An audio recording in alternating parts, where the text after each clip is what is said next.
So now that we learned how to handle the data, let's see how can we change the layout of the data by pivoting the data.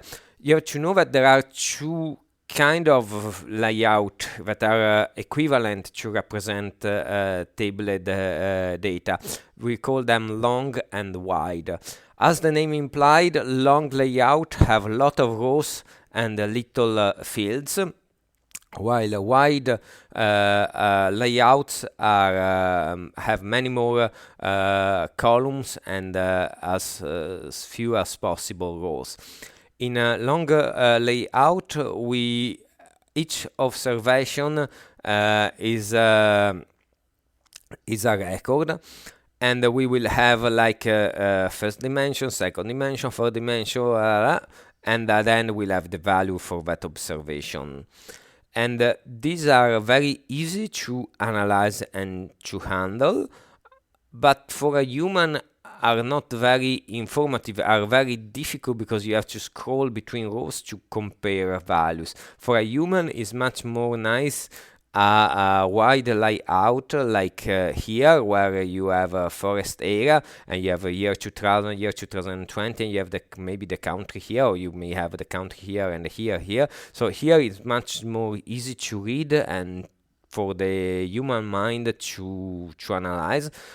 Although for quantitative analysis is much more hard to have. So the idea is really to do all the analysis possible using a long format, and only when you have to print to show to the humans a table, you end up with a wide format.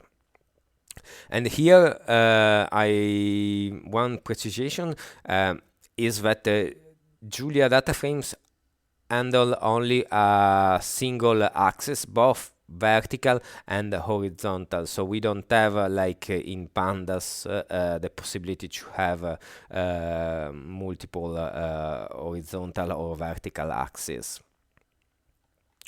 So how do we change from one layout to the other? Let's go to see first how we change from wide to long.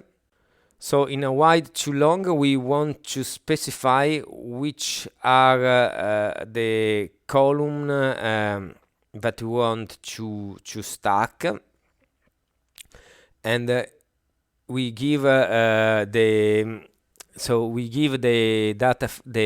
use the function stack, the data frame name, and an array of columns that need to be transformed in rows, basically. So here in my original data,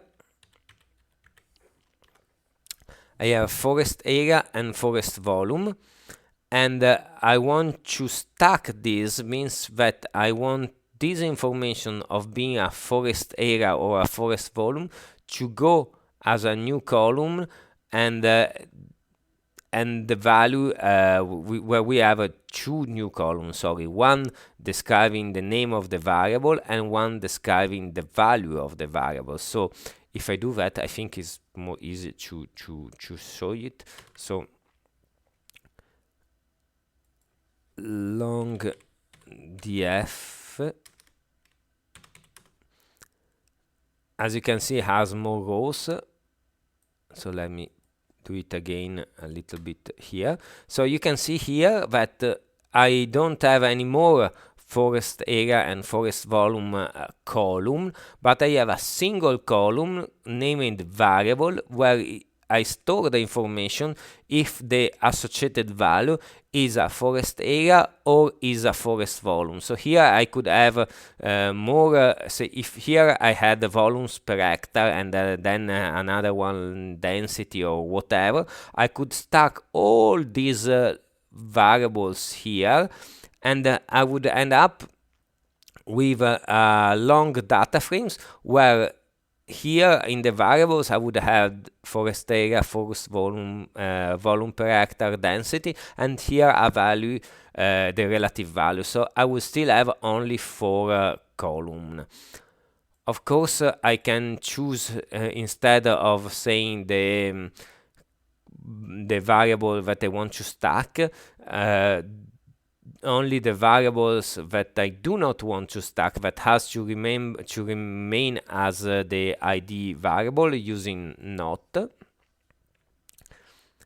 Or I can ask automatically Julia and DataFrames package to stack all the numerical variables, and the result is the same in all these three approaches.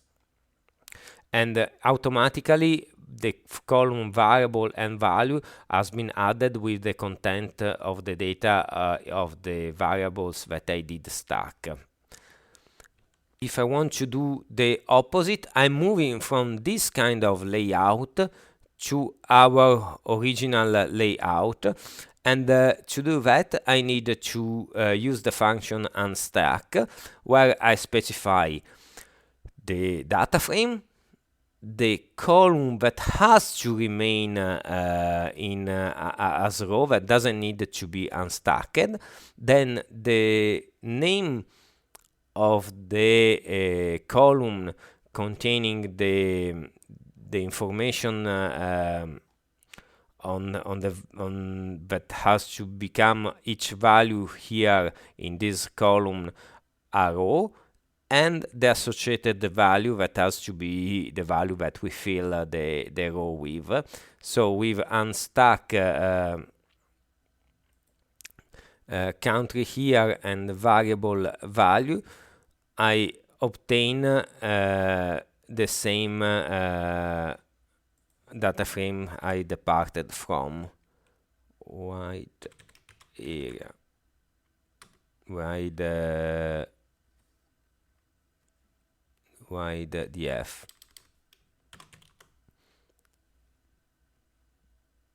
So here I have what was here. The in variable was first area, first volume. Each unique value became a new column with the data filled in.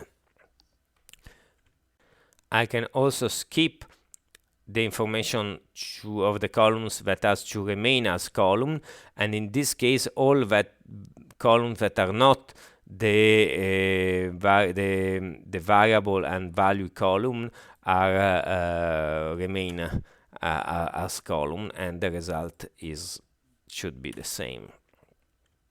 Now, I said that Julia doesn't support multiple axes, but this doesn't mean that we cannot create something like here, and we can somehow emulate by doing in two separate processes. So I first from our stacked we can first get a wide area by unstacking the year and selecting as value forest area. So just to make it so, this is our original data frames. Here I want to create wider data frames. I do it in two parts. First, I will get the area here, and then in the next one I will have the volumes. So I will forget about this column now. I will unstack here, so that here each different value of here is a column. So I will have here 2000, here 2020, and as value I will have the value in forest area, and here is it with the 2000 and 2020, and the same things then for forest volumes, exactly the same. I will keep the year and unstack the here, but as value I get forest volume. So at this point I have another data frame with 2000 2020, and I just renamed them as to specify that the first two are area and the second one are volume, and then I just make a join of them to have a wide, very wide df containing my area of 2000, area 2020, volume 2000, volume 2020. Finally, the split apply combine strategy is a sort of divide and conquer strategy where instead of trying to modify the dataset directly, we first split it in subparts and then we work on each subpart and then we recombine it in a target dataset. So the functions, the key functions here are two: group by and combine. Group by divide my data in my data frame in sub data frames. So here in this case, each data frame has a single row, but if I have just country, I would have multiple rows. I will have a sub data frame with two row, the 2 years for each country. And then what combine do is that it take these sub data frames, it operate with some functions on the data frames and returns a recombined data frame. So here there are different ways to do it, or I specify here the way I want to group. So here result in a grouped data frame like here, and then here I specify the name of the column, the function that I want to do, and the new name I want to give to the column. And here as new rows, I count the rows of each groups. So when I do sum at the level of each individual sub data frame. Let me see here. So I have grouped by year. So I have here 2000, here 2020, and here I have the sum of all countries for the year 2000 and for the year 2020. And I have 4 countries, so the number of rows in each of the years is 4. I can little bit more specific, even if a little bit slower. I can use the same combine with a do block, but here I prefer because it's more explicitly. So here I have a sub data frame and I can apply my functions directly to the sub data frame. So here I create some area, some volumes, and the number of countries. I can give it the name instead of n row. I can give the name number of countries, and I have again the data frame grouped, and this is a very nice way to aggregate data with the here I put sum, but I could have put average, I could put standard deviation, I could put whatever, and I can use the same things, the same technique to use cumulative computations. So here I group by year. I have the sub data frames, and I put the country and the area, and I compute the cumulative area with the cum sum functions that is provided in statistic, like for the mean one. Not one thing's important. Okay, let me do it, give it a name so it's clear what I am doing. Let me show you something.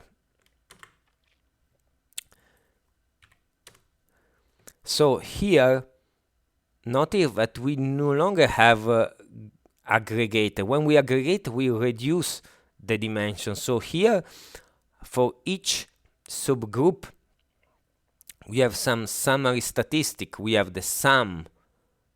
But notice that here this result in a single in a scalar, this result in a scalar, this result again in a scalar. So for each group that is made here of 4 rows, because we have 4 countries for each year, we end up with only one value. This is okay, only one value for each group. Here instead, what we are printing not a summary statistic, but we are printing the whole array. We are printing the whole sub data frames. So here is why we end up with our combined data frame with the same number of rows as the original one, because for each sub data frame we are printing the data frame itself. We are not and we are not computing, and the same here, we are not only here we are computing some statistics. So here we have the subfolder for area. So this cum-sum applied to an array is a function not specific of data frames, but work with any array and compute the cumulative sum of the array. And we have it here. So for 2000, we start with Germany 11, then we had 15, 26, then 8, 36, 28, we have 63. Here we switch to the second sub-data frame because we change here, and we start again with 11, and then we sum 17, we sum 9, and we save sum 27. If you prefer, again, you can use an alternative method using by data frames meta that provide the linQ macro that with a syntax very similar to the R package DPLYR that provide a query language using piped data. So here you have the macro, you group by year, and then you transform each group adding cum area as the cumulative sum of a forest area, and the result should be the same. Okay, so here we learned how to manage the data. Finally, you have done your analysis. You want to export or save your data frame. You can export to a matrix by simple calling the matrix function here. And the problem here is that if the data frame, like in our case, has different types, we end up with a matrix of any that is not very efficient. The one way to go through here to have a workaround is to specify an union. If the data frame has a few types, as in this case only 3 types, we can specify a new in the matrix to be specifically of this union on these 3 types, and we will still have an efficient implementation of the matrix. Sometimes we want to export to a dictionary. So here I wrote these 2 dict functions that take the data frame name, the columns that need to be used as dimensions as key in the dictionary, and columns that have to be used as value. I let you interpret and study the function of this the definition of this function is not too complex. So after we define the function, we can use it. So here we want have a dictionary with where the key are country in here, and the value forest area and forest volume. And here we end up with the dictionary where the value is a data frame row, and we can from which we can get the value. So here I'm asking the first value of the dictionary using the key, the tuple Germany 2000, and I will have the first value. But the nice things here is that I can also use, because it's a data frame row, again, the name of the column that I want, that is forest forest volume, and here will be very efficient, very fast. If you have an application where you need to query a lot of the data, it's nice to use a dictionary because it's very fast. And if we do have only one column as a value column, the result is directly the value inside the column. Sometimes you want to export to named tuple, and you can use the named tuple constructor over a dictionary constructor where you loop over all the names. So you have for each names, and you create a dictionary with this array of symbol, of pair, symbol, and data. So here you have a dictionary, and you use the dictionary then in the constructor of the named tuple, and you end up with the named tuple. However, if you see the named tuple here, you will see that the order is not the same. So we have country, and then we have forest volume, forest area. This because dictionary doesn't doesn't preserve the order. If you want a named tuple with the order preserved, we have to use a order dictionary from the data structure package, and in this case we'll have a named tuple that the order is the same as the column of our data frame. Finally, we can export the data to CSV using the csv.write function, where we have the file name and the data frame, and then we can have all the long options that you saw when we deal with import. Where is it? Here. So some are for specific for reading, some are used also like the delimiter, the missing string, and so on for writing. And then if you want to have all the options specific for writing, you can just use the documentation for the function. So there are a lot of options that you can use.